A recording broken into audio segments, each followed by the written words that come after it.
I love mecha. I love Gundam. I build and pose Gunpla on a daily basis. I was a fan of Pacific Rim.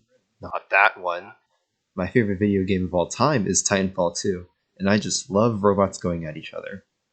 One thing I love the most about these mecha-type stories is their world building. The worlds that led to the creation of these robots and how they inversely influence the world around them are always fascinating.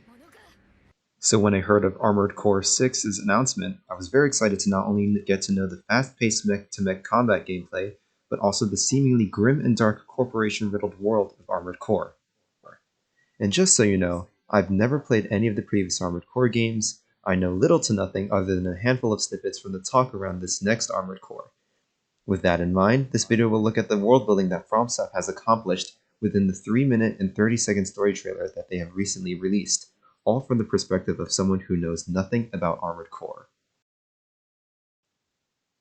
Fromsoft's artistic choices in this story trailer do an excellent job of conveying the grim, brutal world that Armored Core 6 resides in, as well as the themes we'll likely be seeing in the campaign, from the colors and action to the way they cut between shots.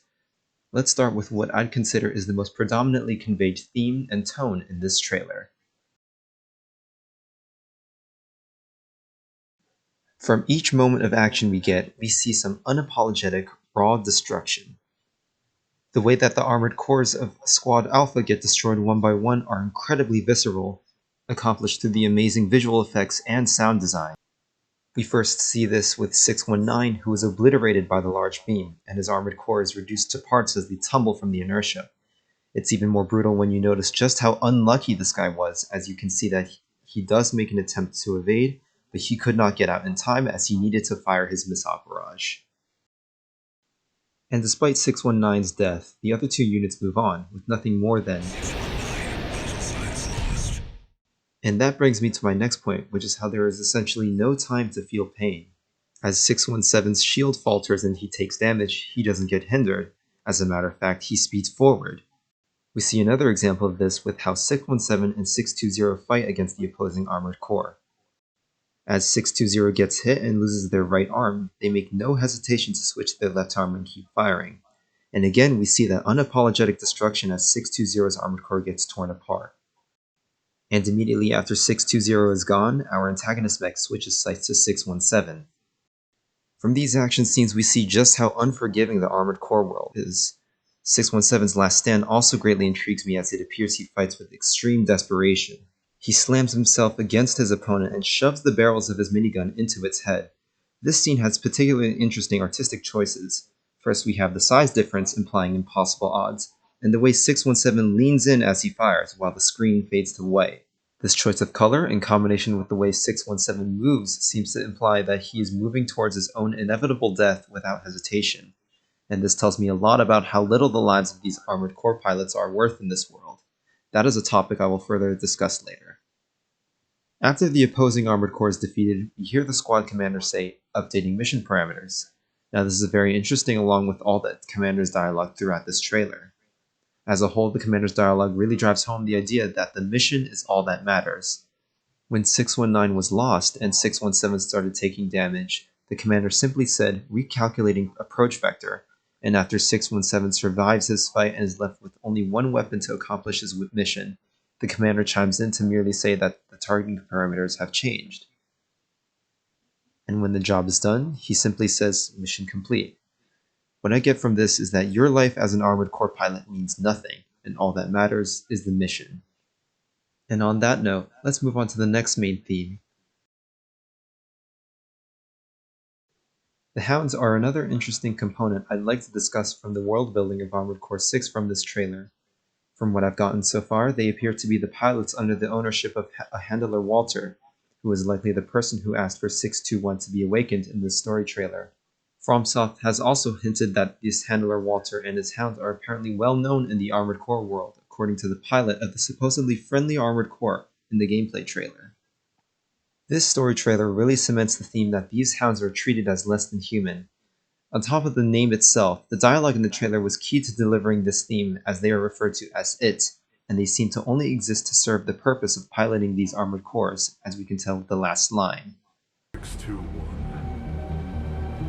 I'll give you a reason to The scientist or engineer in this trailer says that 621 is merely functional, and not to expect much from it.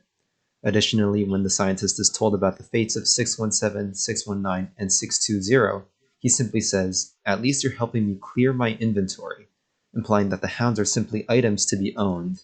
Above all, the way that the Hounds are portrayed tells us that they are expendable.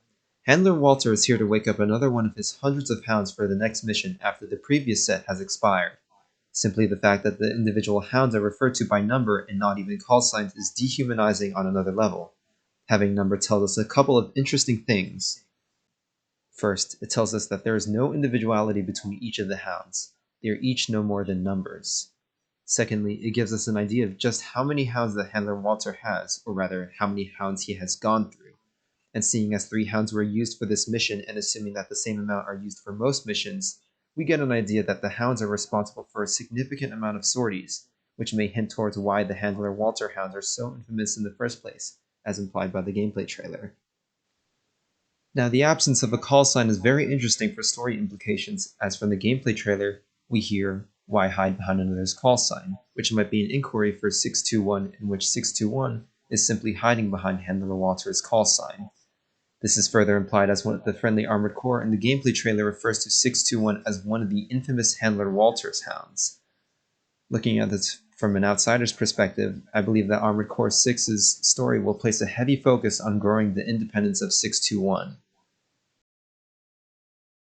Lastly, I want to go over what I think is a very subtle but very cool artistic detail that many people will overlook, and that is the few shots of this war table.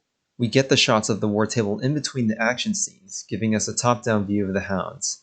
Now, I love this detail because this delivers a theme that transcends the battlefields of all settings, and that is the difference between the Warzone and the war table. The tone is completely different between the scenes on the battlefield and the scenes of the war table. Whereas the battlefield is a dark, dirty, and violent place, the war table is bright, silent, and almost peaceful. The shot of 620 circling its opponent attempting to evade its relentless fire from multiple weapons is portrayed on the hologram as bright, pristine, holographic replicas, almost dancing around each other.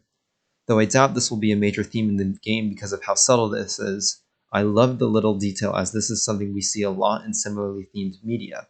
Take 86 for example, where the juggernauts that the dehumanized 86 pilots fight in are represented as no more than a circle, a line for the barrel, and a number and call sign. Both of these examples represent how there is a major disconnect between what the commanders see versus what the combatants on the battlefield experience. So that's all I've taken away from what Fromsoft has presented to us thus far. As someone new to the Armored Core series, I'm thoroughly impressed by how well Fromsoft has accommodated for new players, despite being a series that has a significant loyal fanbase.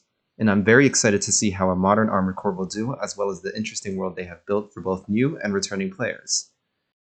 This has been Ledwall, and if you'd like to discuss more about effective world building and similar topics, I'm currently building a Discord community all about this. You can find the invite link in the description. Thanks for watching, and maybe subscribe if you're interested in similar videos to this one.